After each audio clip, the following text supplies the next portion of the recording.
Sadya gisaulog sa munisipalidad sa Kauswagan, Lanao del Norte ang ilang 76th Charter Day o Fiesta Celebration. Di naggadayang aktibidad ang gipahigayon atol sa mong selebrasyon. Si Lu Antonio sa PIA Iligan City, Lanao del Norte sa report.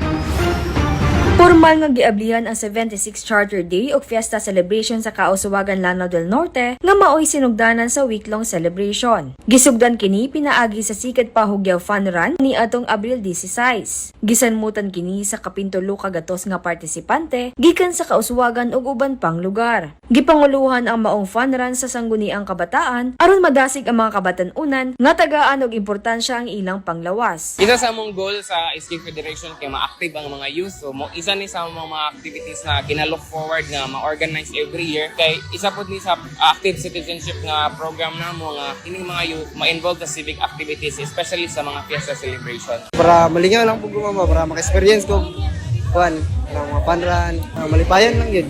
Dapat practice lang yun, kailangan dasig lang yun. Nag-join ka sa Fun Run because this is an LGU activity and at the same time, it will promote fitness and wellness ato ang body and mind. It is the right time to bond with other kauban sa opisina in fitness and wellness na activity. Samtang, giimbitahan sab sa municipal government sa Kauswagan ang tanan nga saksihan ang kabibo sa Hugyaw sa Kadagatan Festival. I would like to invite everybody sa 24, which is our fluvial parade, one of a kind in the country. We call this a sea dancing event, not the normal street dancing, but this is a sea dancing. The competition occurs on the fluvial parade. We're inviting everybody to come over to Kauswagan to witness. Because every year, iba ang klase. Every time we have a fiesta, it's improving every year. This year is one of the malaking event namin that we really prepare for this. We are encouraging everybody to come, be united, managhiusa sa